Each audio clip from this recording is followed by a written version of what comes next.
ដំណឹងបន្ទាន់ឧទ្ធម្ភាគចក្ររបស់ថៃមួយគ្រឿងបានធ្លាក់ខណៈពេលចេញប្រតិបត្តិការជួយសង្គ្រោះប្រជាពលរដ្ឋពីគ្រោះទឹកជំនន់នៅខេត្តសង្ខឡា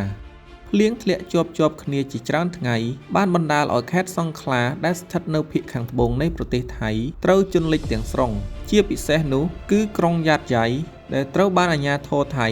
ដាក់ជាតំបន់ក្រហមដែលប្រឈមនឹងគ្រោះថ្នាក់ខ្លាំងបំផុតទឹកជំនន់បានវាយប្រហារលើតំបន់ភាគខាងត្បូងនៃប្រទេសថៃយ៉ាងធ្ងន់ធ្ងរដោយបណ្ដាលឲ្យមនុស្សជាង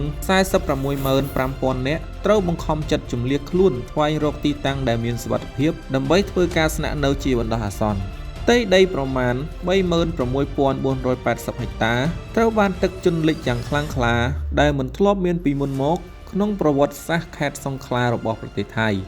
ដើម្បីជួយសង្គ្រោះប្រជាពលរដ្ឋព្រះមហាក្សត្រថៃព្រះបាទមហាវជ្រាលង្កនបានបញ្ជាឲ្យកងកម្លាំងគ្រប់ប្រភេទរួមជាមួយនឹងយន្តហោះសង្គ្រោះនិងនាវាផងដែរចេញប្រតិបត្តិការជួយសង្គ្រោះពលរដ្ឋឲ្យបានឆាប់រហ័សបំផុត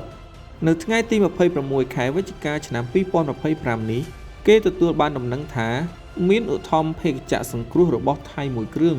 បានធ្លាក់ចុះនៅជិតមន្ទីរពេទ្យស៊ីការិនសង្ខឡាខណៈពេលដែលកំពុងចេញប្រតិបត្តិការជួយសង្គ្រោះប្រជាពលរដ្ឋយ៉ាងណាមិញព័ត៌មានលម្អិតគឺមិនទាន់បានទទួលនៅឡើយទេដោយអាជ្ញាធរថៃកំពុងធ្វើការពិនិត្យធ្វើជារបាយការណ៍ជូនដល់ថ្នាក់ដឹកនាំប្រទេសថៃអរគុណសម្រាប់ការតាមដានទស្សនាសូមចុច like និង Subscribe ដើម្បីទទួលបានព័ត៌មានជាតិព័ត៌មានអន្តរជាតិក៏ដូចជាចំណេះដឹងផ្សេងៗទៀតជារៀងរាល់ថ្ងៃសូមអរគុណ